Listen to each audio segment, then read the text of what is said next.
focus pa rin po tayo sa pagdadrive habang nag-video. May lalagyan po yan, disclaimer. Ingat pa rin pa tayo sa pagdadrive kahit nakaganyan. Ayan. Mabagal lang ang patakbo natin. Yun oh. Yun. Ganda pag ganyan, maliwanag eh. Maliwanag yung kuha natin ngayon ha. Parang maliwanag ngayon sa camera ha. Maganda yata yung camera natin ngayon. Oo, maganda yung camera ngayon.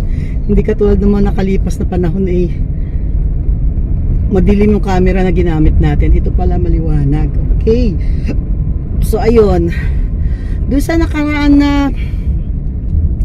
na shinare ko po sa inyo, yun po yung insecurity. So ano ba ibig sabihin ng insecurity? Yung not confident with yourself. Wala kang tiwala sa kakayahan mo, or parang nagkakaroon ka ng doubt or duda na kaya mong gawin ang pag-YouTube. So normal po yun. Ako nga po nakaranas din po ako ng ganun. Nakaramdam din po ako ng ganun, na sabi ko ayoko mag-YT. Natawanan ako ng mga kaibigan ko. Sasabihin nila, ay ba't nagaganyan ka pa? Kung ano-ano nang ginagawa, nakakatawa naman, ganon. Nakakatawa ka kasi, ganon. Siyempre, ayaw natin na ma-judge yung gawa natin, ayaw nating mapipintasan, kaya hindi na lang tayo magbi-video. So sino naapektuhan? Tayo rin po, naapektuhan tayo, kaya hindi tayo nag-video dahil takot tayo sa sasabihin nila. Alisin natin yung takot, diba? Sabi nga ang takot ay nasa isip lamang. Nasa isip lamang daw po natin yung takot, at hindi mo mawawala ito, or hindi mo malalaman kung kaya mo o hindi kung di mo itry.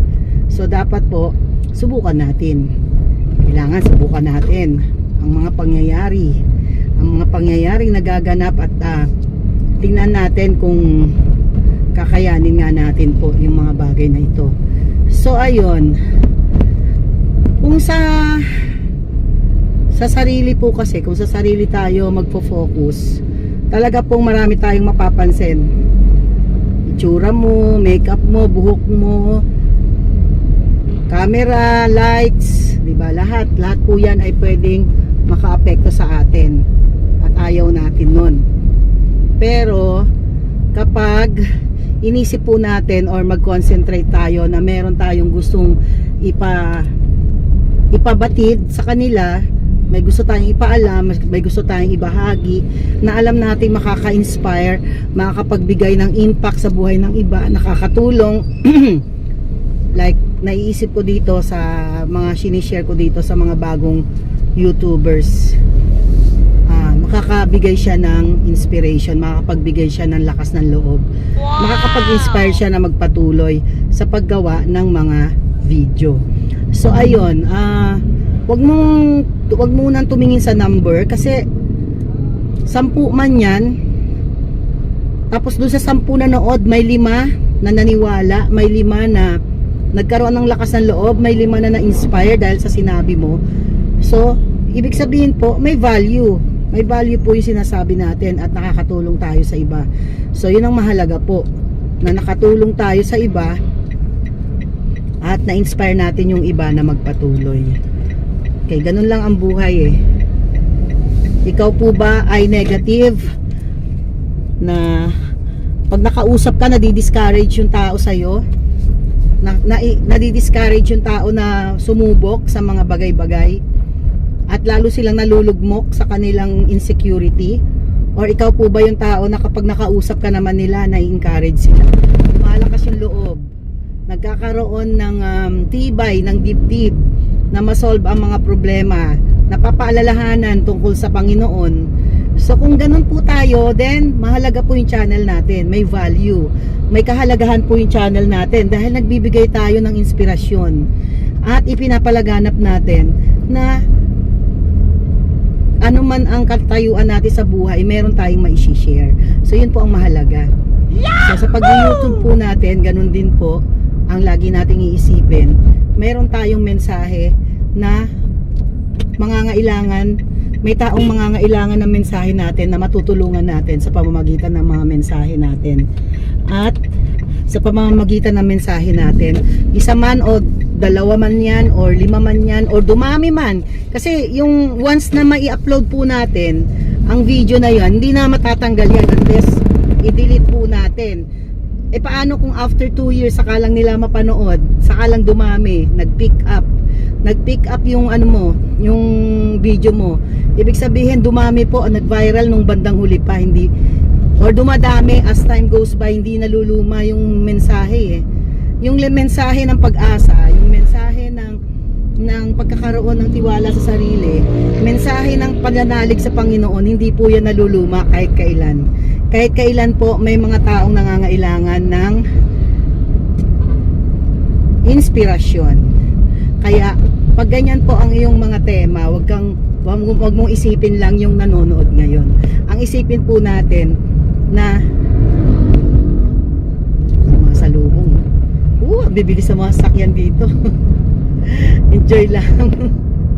Enjoy lang kasi ganyan talaga pag nasa highway, di ba? Focus lang naman ako diyan. Sinasabi ko rin nasa isip ko at sinasabi ko rin yung tungkol sa atin na pinag-uusapan. Hangga't meron pong inspirasyon yung ating pinag-uusapan at may natutulungan, magpatuloy po tayo. Hindi po siya maluluma. Lagi pong may magkakaroon or may manonood, may maghahanap ng mga topic mo po tungkol sa YouTube. So, magpatuloy po and shout out sa lahat ng mga kaibigan ko. Shout out sa 8K. Wow, yay! 8K na po tayo. 8,000. Oh, hindi po 'yan maliit, malaki po 'yon. Imagine merong 8,000 na nag-subscribe at naniwala sa YouTube mo. Hindi man lahat sa YouTube channel natin, hindi man lahat ng video ko nagustuhan nila, pero meron silang isa or dalawa na video na nagustuhan at yun ang dahilan kaya nag-subscribe sila. Kaya hindi po tayo dapat panghinaan ng loob, kahit 500 man yan, 20 sa nag-uumpisa, hindi po muna natin titingnan yon. Ang mahalaga po yung nag-grow tayo, patuloy po tayo. Isipin lang natin nagpa-practice tayo. Tingin niyo po ba lahat ng mga magagaling magsalita sa camera or lahat ng mga nagiging YouTuber, unang umpisa magaling na po sila? Hindi po. Nadaan lang din po yan sa practice. So, ganun din po tayo. Yung mga dating yung mga dating video ko, natatawa na lang ako. Nakaka-cringe. Diba? Parang ganun pala ako dati. So, ngayon naman ganun pa rin din. Medyo may konting pagbabago naman. May konting pagbabago naman tayo. So ayun, mainit na uli kaya lagay natin yung salamin natin. God bless everyone at continually lang po tayo. Continue to grow, continue to become a part of YouTube family that inspires people. Shout out sa lahat ng mga naniniwala sa channel natin at nakikita nila na may magagandang mapupulot na ideas sa ating channel. At hindi po ako hihinto sa pag-share dahil ang buhay ay patuloy na umuusad at sa bawat pangyayari sa ating buhay mayroon pong magandang leksyon. May mapupulot na aral po. Walang dapat pagsisihan, minsan learning experience po yan at kailangan po natin yan. Okay, so maraming salamat. God bless po ang lahat.